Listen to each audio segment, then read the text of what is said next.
Soir. RFM Soir. Merci de suivre la radio Futur Média. Il est 18h, l'heure du journal avec Ismaël Kamara. Bonsoir. Bonsoir, Sornana Tambay. Et nous démarrons avec la une de ce 18h.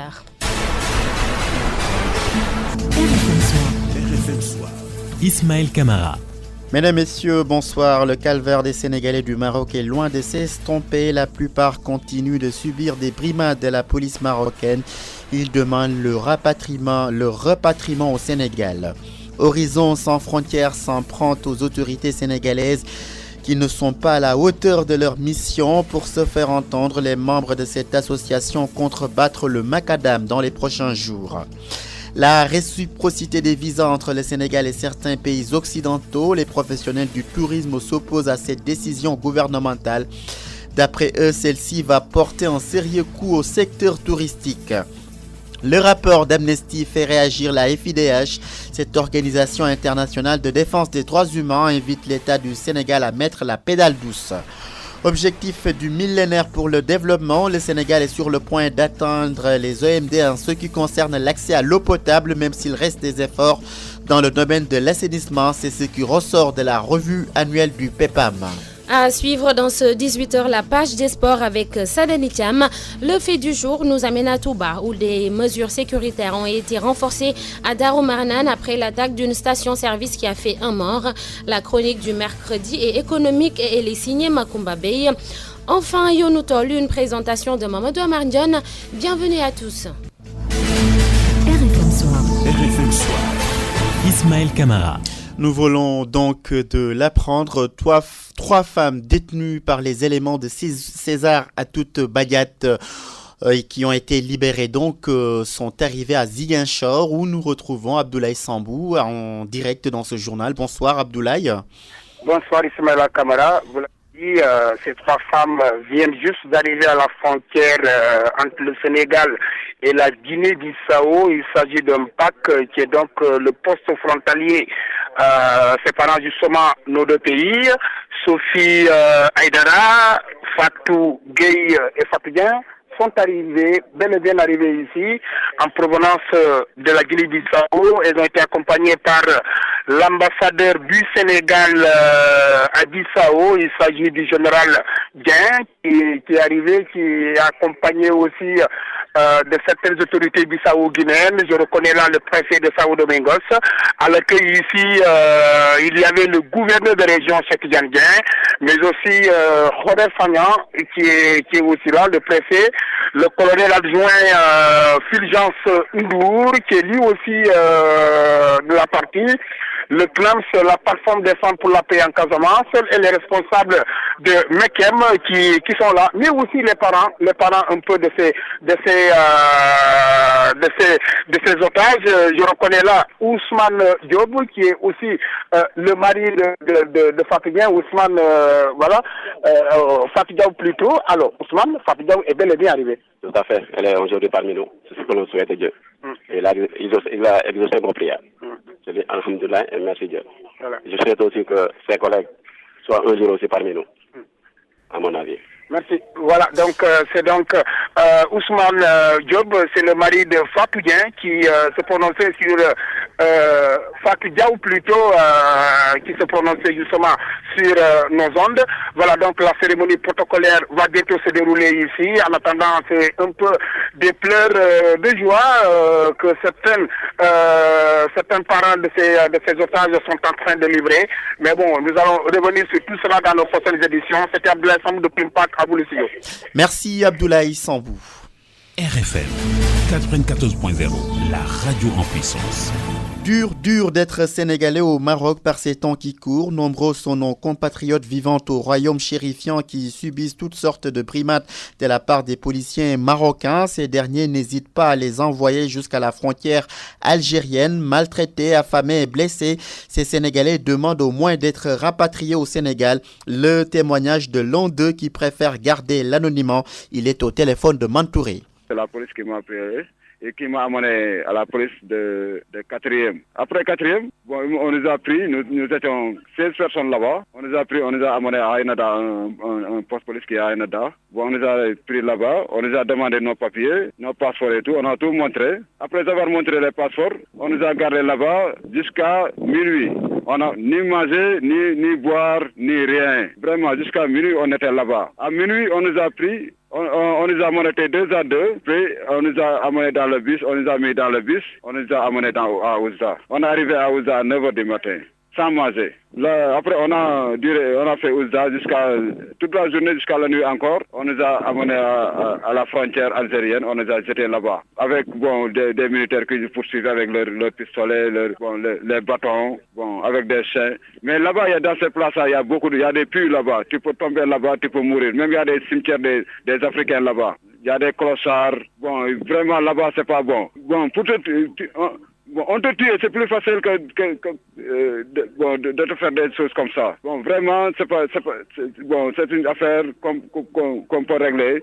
Parce que avec les Sénégalais, on n'a pas passé ici. On a passé par la voie terrestre. Il y a des gens qui sont le vol de Casa. On n'est pas des clandestins, mais les Marocains veulent nous faire des clandestins par force.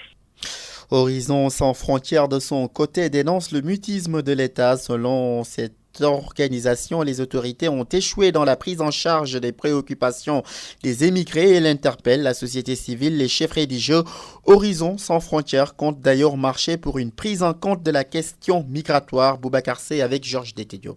Aujourd'hui, nous sommes vraiment très dessus parce qu'aujourd'hui, on est allé jusqu'à interpeller l'État sur ce sujet. C'est un scénario qui ne devrait pas se poser aujourd'hui. Et c'est la raison pour laquelle aujourd'hui, nous interpellons aujourd'hui les chefs religieux. Nous interpellons la société civile, nous interpellons la presse pour qu'ils nous aident dans ce combat-là. Alors, il s'agit de rétablir la dignité humaine qui est aujourd'hui bafouée dans le monde de l'immigration. L'État sénégalais ne semble pas être préoccupé, en tout cas, par la cause des migrants dans le monde.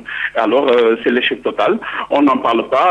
L'immigration devrait être aujourd'hui au cœur du débat dans ce pays-là. Malheureusement, ce n'est pas le cas. Et nous estimons aujourd'hui qu'il y a urgence dans ce pays-là de tenir les états généraux de l'immigration. Et nous allons interpeller le monde entier. On nous avait interdit de marche, mais on va marcher. Parce que c'est grave ce qui se passe. Des Sénégalais sont maltraités, tués, et l'État ne dit absolument rien du tout. Et ces Sénégalais-là représentent une manne financière dans ce pays-là aujourd'hui. Les 1000 milliards de francs CFA que ces Sénégalais-là mettent dans ce pays-là entrent indirectement dans la caisse de l'État. Et aujourd'hui, ces gens sont victimes d'injustice. Ils sont de plus en plus demandeurs de solutions alternatives. Et l'État ne fait rien. Nous sommes désolés de le dire, mais il faut avoir le courage de le dire. Et c'est ce que nous dénonçons aujourd'hui. Et voilà ce qui se passe. Il y a des problèmes. L'État sénégalais ne fait rien. Des Sénégalais sont tués partout dans le monde et personne ne dit rien. Nous allons dénoncer ça jusqu'à la dernière minute. Et on ne va plus nous laisser faire, on ne va plus nous distraire. Et il faudrait que ça soit clair dès à présent. Nous allons prendre toutes nos responsabilités concernant le dossier migratoire pour lancer ce débat aujourd'hui afin que cesse ces dérives dans le monde. La réciprocité des visas en question, les professionnels du tourisme élèvent leur voix contre cette mesure du gouvernement.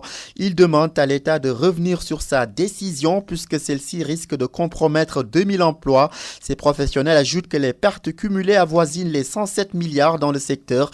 Ils demandent aussi le retour de l'Agence nationale pour la promotion du tourisme ANPT. Écoutons le vice-président de la Fédération patronale de l'industrie touristique du Sénégal, le FOPTIS, Mamadou Diallo, micro de Makumba.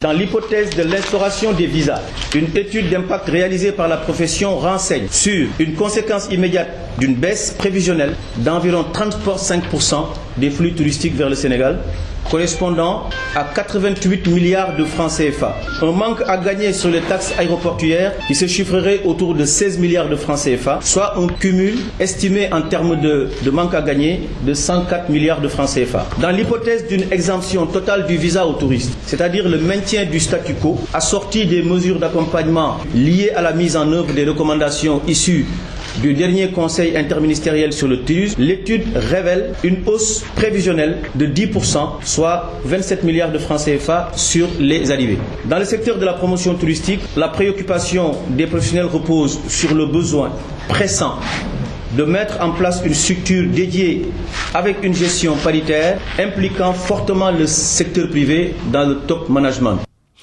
Des étudiants en Master 2 de l'Université Cheikh Anta Diop de Dakar ruminent leur colère. On leur a refusé de passer le concours de l'ENA sous prétexte qu'ils n'ont pas la maîtrise. Ces étudiants se disent lésés. Ils n'excluent pas de bloquer le concours et de saboter la visite du président Barack Obama au Sénégal. Leur porte-parole, la Dior Sall avec Abdou Diouf Junior. Nous avons fait ces 4 ans d'études, nous avons eu notre Master 2. Au Sénégal, comme en France, pour faire un concours, il faudrait qu'on ait une maîtrise. Et qu'avec le système LMD qui est actuellement en vigueur en France comme au Sénégal, et c'est la licence qui suffit pour faire un concours. Et nous avons notre Master 1. Nous revendiquons donc pour que nous pouvions faire ces concours. Nous étions à l'ENA, nous avons déposé, eux ils ont refusé notre dépôt. Et nous avons interprété toutes les autorités facultaires pour que nous puissions faire ces concours. Elles, ces autorités facultaires, ont essayé de faire des démarches. Le recteur, il a appelé au directeur de l'ENA, au ministre, pour que nous puissions faire ces concours. Le premier ministre, le président et les autres ministres, eux, ils n'ont encore rien dit. Donc, il faudrait qu'ils nous éclairent sur cette question. Pour surtout le concours de l'ENA, le dernier délai, c'est le 6. Nous voulons qu'elle nous dise quelque chose de clair pour que nous puissions faire ces concours. C'est notre droit le plus absolu. Sinon, nous allons passer à la vitesse supérieure, ce que nous n'aimions pas faire. La voie supérieure, c'est clair, bloquer tous les concours. Et également, Obama va venir au Sénégal. Nous pouvons même bloquer cette visite-là, faire tous les moyens nécessaires. Notre problème, c'est que nous puissions faire ce concours.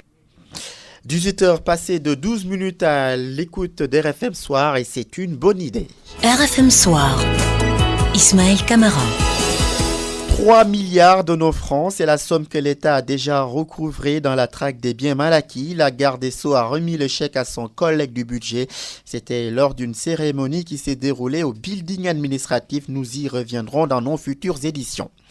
Les suites du rapport 2013 d'Amnesty International, ce document qui peint un tableau noir de l'état des droits humains au Sénégal, continue d'alimenter les discussions. La FIDH s'est saisie récemment du dossier pour mettre en garde l'État du Sénégal.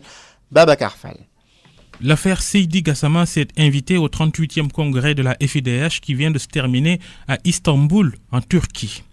La Fédération internationale des ligues des droits de l'homme a mis en garde le gouvernement du Sénégal contre toute forme de persécution contre Seydi Gassama, le représentant d'Amnesty International au Sénégal qui a reçu plusieurs attaques verbales de la part d'officiels sénégalais après la publication du dernier rapport d'Amnesty.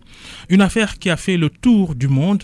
Hassan Diomandiaï, président de la Ligue sénégalaise des droits humains. Nous avions presque plus de 200 ligues des droits humains à travers le monde. Et vous comprenez la consternation quand on a appris tout ce qui a été dit sur un défenseur des droits de l'homme, même un appel au meurtre. Et donc forcément l'affaire s'est invitée au cours de ce congrès. Et les organisations internationales de droits de l'homme affirment ne pas comprendre pourquoi, au Sénégal, les hommes politiques changent d'opinion sur les défenseurs des droits humains selon leur position du moment. Quand on est dans l'opposition, on fait des droits de l'homme l'allié naturel. On fait l'apologie des droits de l'homme. Et quand on est au pouvoir, subitement les défenseurs deviennent vos ennemis. Au niveau officiel, on ne peut pas comprendre qu'à un certain niveau, des parlementaires, des plus hauts responsables puissent proférer certaines menaces. Alors que hier, c'est nous qui défendions, c'est nous à qui il faisait appel quand il était dans des situations où leurs droits étaient violés. Aujourd'hui, nous leur demandons simplement d'être loyaux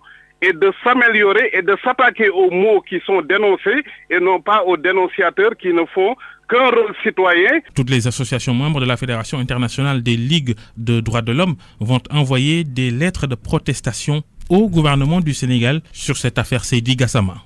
Le Sénégal est en passe d'atteindre les objectifs du millénaire pour le développement en matière d'accès à l'eau potable. La plupart des populations rurales et celles urbaines disposent du liquide précieux, mais beaucoup d'efforts restent à faire dans le domaine de l'assainissement.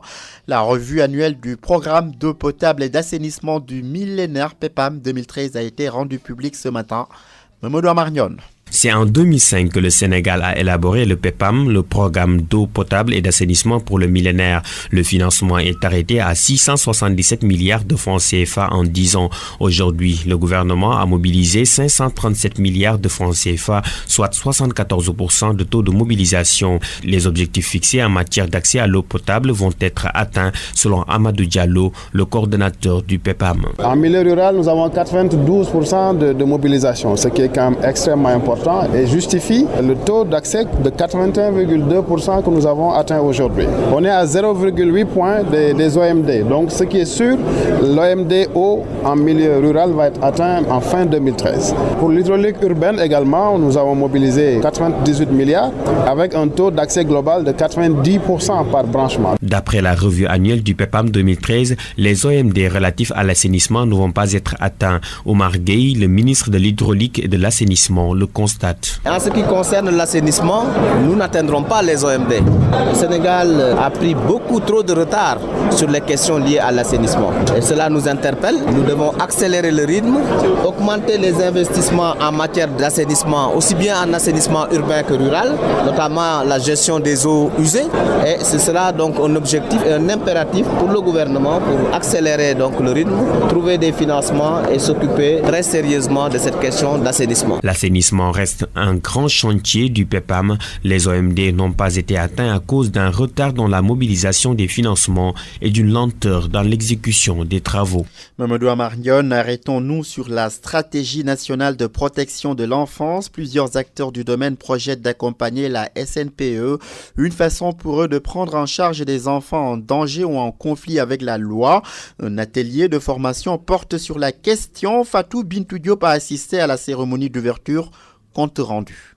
Les enfants vulnérables ont besoin d'être protégés. Raison de plus, cet atelier de formation sur le schéma intégré de prise en charge des enfants a été ouvert. Ces acteurs veulent conjuguer leurs efforts pour mener à bien leurs activités. Nyokhobaye Diouf est le directeur des droits de la protection de l'enfance et des groupes vulnérables. De prise en charge des enfants en conflit avec la loi, des enfants en danger et d'une manière générale des enfants vulnérables. Nous avons élaboré un nouveau schéma avec l'appui de la primature, chargé de la mise en œuvre, n'est-ce pas, des politiques de protection de l'enfant et dans la discussion rationnelle de leur rôle et responsabilité doivent articuler, harmoniser leurs interventions, arriver à des résultats plus efficaces. Ces acteurs ont obtenu des acquis, mais les résultats sont toujours mitigés. Et pourtant, la stratégie nationale de protection de l'enfant a été créée depuis 3 ans par le gouvernement du Sénégal. Le premier résultat en c'est la convergence des acteurs de l'enfant qui jusqu'à présent ne travaillaient pas ensemble, qui menaient des activités séparées dans le chevauchement, également sans référence aujourd'hui, travaillent ensemble dans la planification stratégique. C'est tout le secteur de la protection de l'enfant qui souffre d'insuffisance de ressources, qui souffre également d'insuffisance de structures de protection ainsi que de structures appropriées pour apporter les services nécessaires relatifs aux préoccupations des enfants d'une manière générale. Plusieurs schémas ont été testés dans certains départements comme Guédiawaye, Kolda et Ziguinchor, ce qui permettra aux acteurs de travailler en complémentarité pour une meilleure prise en charge des enfants vulnérables. Quiproquo autour de la démission de Pape Massensen, le secrétaire général du ministère de la Culture déclare avoir déposé sa démission sur la table du Premier ministre. Le ministère de la Culture, de son côté, ne parle pas de démission. D'après une source proche de ce ministère, Pape Massensen va désormais seconder Jacques Abibsi à la délégation générale pour l'organisation du sommet de la francophonie. Et il avait pris part à la réunion d'hier au sein de ce ministère. Merci.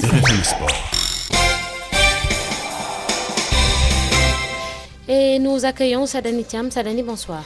Bonsoir, Sorana Tambay. Nous démarrons avec du football. Du football, donc, avec le démarrage des 8e de finale de la Coupe du Sénégal ce mercredi au stade d'Amba Diop. Déjà, les Wakamois mènent donc Santhiaba de Ziguinchor par 1-0. Nous en sommes à la première mi-temps déjà. Et c'est Baye Omar Nias qui a marqué le but des Wakamois à la 3e minute. En deuxième heure, donc, le Dakar Sacré-Cœur sera opposé au Giraffe de Dakar, l'affiche choc de ces 8e de finale. Au stade Elimanel Fall, donc, Senior reçoit en ce moment Africa Promo Foot. Toujours en football, les Lions entrent en regroupement à partir de ce soir à Bruxelles. Le Sénégal prépare ses 2 matchs éliminatoires de la Coupe du Monde, Brésil 2014, le 8 juin contre l'Angola et le 15 contre le Libéria. Le sélectionneur national Alain Giresse a convoqué 24 joueurs. Nous parlons de basketball à présent avec les demi-finales aller de la Coupe du Sénégal chez les dames. Le Saint-Louis Basket Club vient de remporter la première manche devant le Diaraf de Dakar, 69-54. Et c'était au stade Joseph Gaye de Saint-Louis. Et puis ici au stadium Marius Ndiaye, le Dakar Université Club recevra l'Université Gaston Berger de Saint-Louis. Ce sera à partir de 18h30. Et nous parlons de lutte avec frappe. À présent, jour J-4, le combat Balagaï numéro 2 et Tafatine sur toutes les lèvres. Deux jeunes garçons rencontrés par Abdou Diouf Junior se prononcent sur le combat. Reportage croisé des supporters des deux camps. Abdou Diouf. Cette affiche suscite des débats partout. Dans les marchés, dans les rues, dans les grandes places, dans les écoles. Même les plus jeunes s'invitent aux commentaires.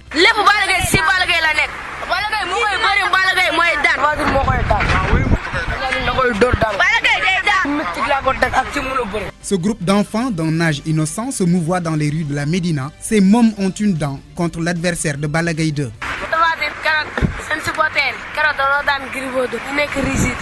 Ils souhaitent au roi des arènes une victoire éclatante devant Tafatine. Mais attention, les jeunes supporters du géant du Baol sont confiants dans le succès de leur lutteur.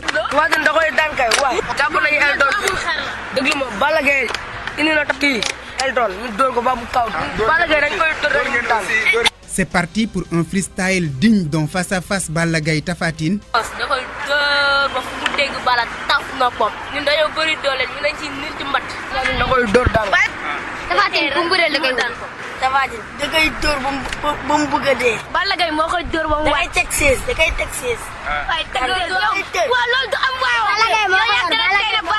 Eh bien, le sport n'a pas d'âge, surtout quand il s'agit de donner son avis sur un duel entre ténors de l'arène.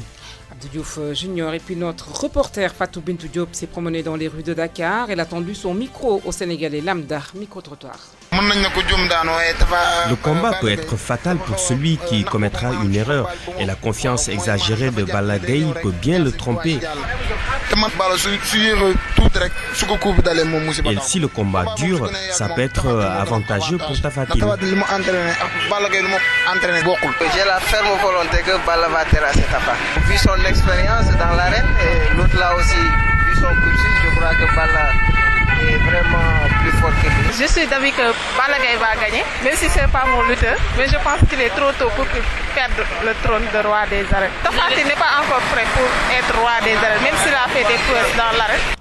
À Ziguinchor, le fief de Balagaï, le taux d'adrénaline monte. Cependant, la plupart des amateurs rencontrés par notre reporter pris pour le fils du terroir, Abdoulaye Sambou. C'est l'effervescence à Ziguinchor, à quelques jours du combat Balagaï de Tafatine.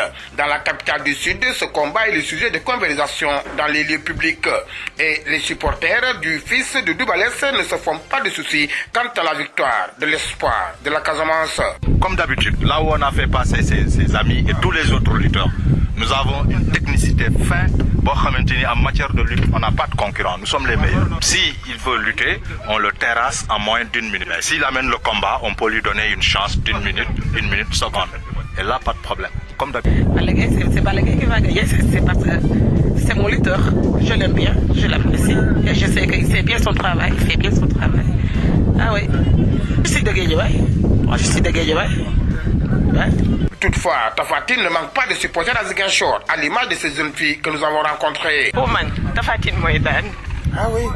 Pourquoi? Parce que je sais qu'il est un bon lutteur et qu'il peut terrasser balles. La Casamance naturelle est mobilisée derrière leur fils, nous dit ce supporter. Toute la Casamance est mobilisée de Goulumbu à Djogé, derrière Balagaï. Toute la Casamance entière, dans toutes ses composantes. Baynunk, Balant, Djola, Mandeng, Olof, Serer, Mankagne, nous sommes tous derrière Balla, notre fils. Et un vieux sage d'ajouter que toute la Casamance vivra au rythme du Djambadon et du Balafon à l'issue de ce combat de titans. Abdoulaye Sambou Ziguinchor, RFM. Merci à Abdoulaye Sambou, un élément qui met fin à notre page de sport sur Manatalaï. Un grand merci à vous, Sadani Thiam. RFM, la chronique du jour. C'est pas la chronique Lamine Sow, c'est plutôt le fait du jour. Alors, nous rendons à Touba pour reparler de l'attaque qui a fait un mort dans une station-service. Après ce drame survenu au quartier d'Aroumarnan, des mesures sécuritaires ont été prises dans beaucoup de stations-service de la ville sainte. Mohamed Jojopa. Le drame de Darou Marnane a mis à nu les défaillances sécuritaires et la vulnérabilité de certains services comme les stations d'essence face aux grands bandits. On tourne ce matin dans quelques stations-service à Touba, la psychose. Climat d'insécurité parce que ce gérant de station-service affirme pourtant avoir pris toutes les dispositions pour faire face aux malfaiteurs. Nous avons pris toutes nos dispositions. Il y a également un gardien qui veille tout le temps sur nous. Vraiment, on peut dire que ici on est en sécurité. C'est le même cas dans cette autre station-service au logo jaune et rouge. 3 gardiens et un système de sécurité très performant, mais top secret. Top secret. Voilà. Cependant, Abdul Aziz Gueye, le gérant, nous livre quelques astuces. HL, la sécurité est entièrement prise en compte et nous avons formé également nos agents en ce qui concerne la riposte face à ces genres d'attaques. Nous leur avons appris comment faire face, comment réagir en cas d'attaque de bandits, comment faire pour ne pas qu'ils amènent la recette. Nous faisons également des allers-retours à la banque la journée. Banque 3 ou 4 fois par jour. Certains agents interrogés dans les différentes stations-service à Touba râlent en douce. Notre vie est en danger tout le temps. Notre sécurité n'est pas garantie. Persiste-t-il dans l'anonymat? Mohamed Jojob, Touba, RFM. La chronique, nous y sommes, elle est économique et les signés Makumba Beya. Le président Macky Sall est rentré du Qatar avec une fausse bonne nouvelle et une assez bonne nouvelle. La fausse bonne nouvelle, c'est les emplois qui sont annoncés pour les Sénégalais dans ce pays. D'abord, ce ne sont pas des emplois que n'importe qui peut occuper. Il faut avoir une qualification professionnelle de pointe pour pouvoir y prétendre et souvent, cela ne suffit même pas. Ceux qui ont au Sénégal cette qualification ne chôment pas. Le ministre qatari du Travail l'a lui-même dit, et je le cite, « Tout dépend des besoins de notre secteur privé et de la quantité de la main-d'œuvre nécessaire. » Mais la question des personnels de santé est un sujet que j'ai évoqué avec le président de la République. Fin de citation. Le personnel de santé est aussi un problème pour nous. Kédougou n'a pas de gynécologue. Attention donc à une saignée de nos meilleurs médecins. Mais revenons à l'emploi. Le Qatar est un pays très riche. Et en 2012, le taux de chômage était de 0,2%. Vous avez bien entendu, 0,2%. Si quelqu'un pense qu'il peut se rendre là-bas pour travailler dans des champs, il peut déjà déchanter. L'agriculture ne contribue au PIB qu'à hauteur de 0,1% au Qatar. Vous voyez donc les portes se referment l'une après l'autre. Ce qui nous ramène à là, ces bonnes nouvelles, une coopération économique à travers les joint ventures, c'est-à-dire des entreprises créées avec des privés sénégalais et qataris, avec un éventuel transfert de technologie. Et là aussi, il faut faire attention. Les entreprises des pays développés profitent toujours plus de la collaboration avec celles des pays sous-développés. L'exemple de Pfizer avec les entreprises chinoises en est une parfaite illustration. L'industrie contribue à hauteur de 78% du PIB au Qatar. Un transfert de technologie pourrait être un réel gain pour notre secteur secondaire. Le 3e congrès des économistes africains avait fortement insisté sur la nécessité d'une industrie forte pour nos pays sous-développés. Et cela semble réussir au Qatar, qui a la plus forte croissance au monde avec 18,8%. Si aujourd'hui la Chine est développée, c'est en grande partie grâce à ces transferts de technologie. Tu profites des potentialités de mon marché et je profite de ta technologie. Et si tu pars, je me serai déjà bonifié. La pêche, l'agriculture et l'élevage, tout dans Yonutol avec Mamoudou Amardion. Bonjour et bienvenue. Nous parlons aujourd'hui du secteur de la pêche. Ces derniers jours, les pêcheurs de Thiaroye étaient allés pêcher à Yoff, certainement pour des zones plus poissonneuses. Une initiative qui n'a pas semblé plaire aux Yoffois qui invoquent un problème de respect des normes. Salif Sow a fait un tour à Thiaroye. Là-bas, la mer n'est pas poissonneuse ces derniers temps. Conséquence, pêcheurs et vendeurs de poissons sont au chômage technique, nous dit Salif Sow. Matinée très ensoleillée au village traditionnel Lebou de Thiaroye-sur-Mer. Un garçon de 10 ans guide nos pas dans les ruelles. Il nous amène au quai. Sur place, une légère brise de mer taquine nos narines. De petites vagues viennent mourir sur la plage. Un groupe de jeunes pêcheurs scrute l'horizon. Ils se tournent les pouces en longueur de journée depuis un certain temps.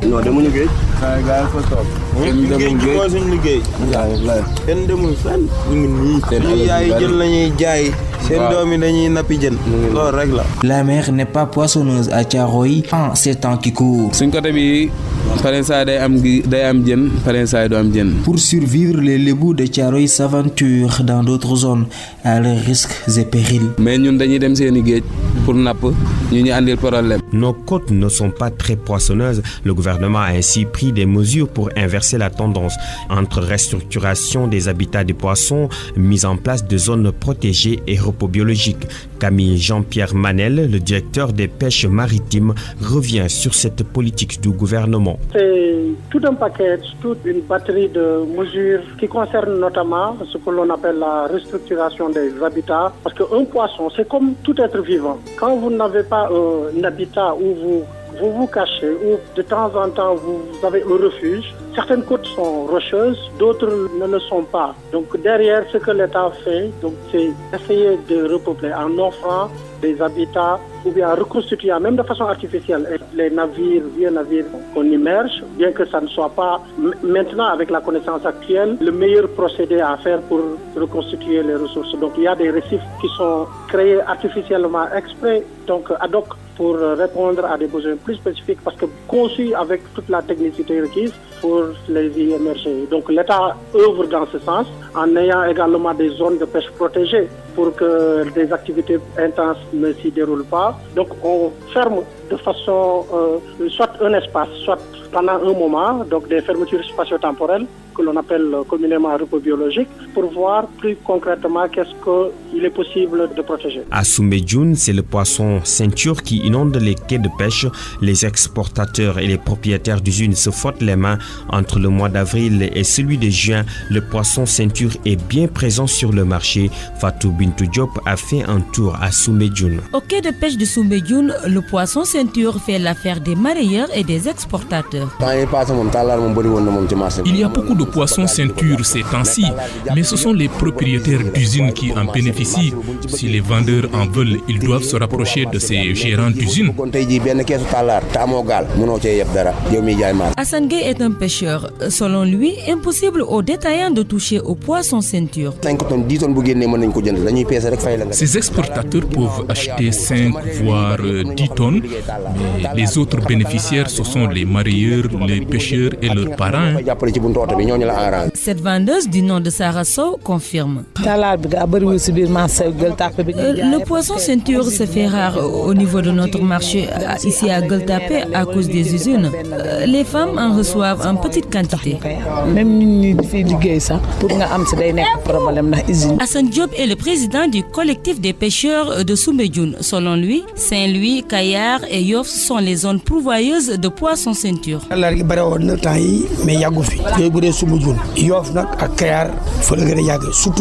Au Sénégal, le poisson ceinture existe entre avril et juin. Excepté ces mois, difficile d'en procurer. Ce reportage de Fatou Bintou Diop met fin à ce numéro de Yonutol.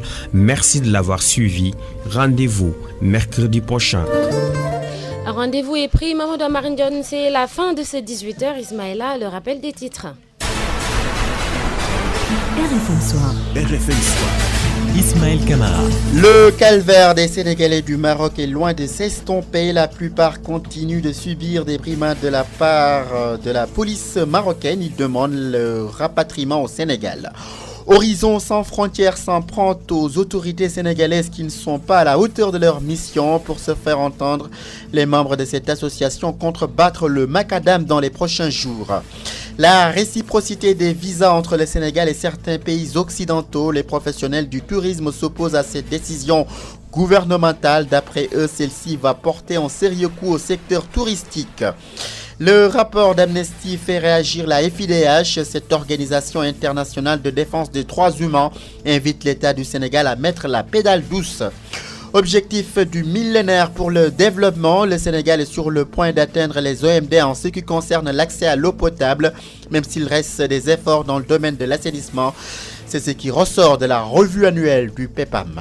Merci.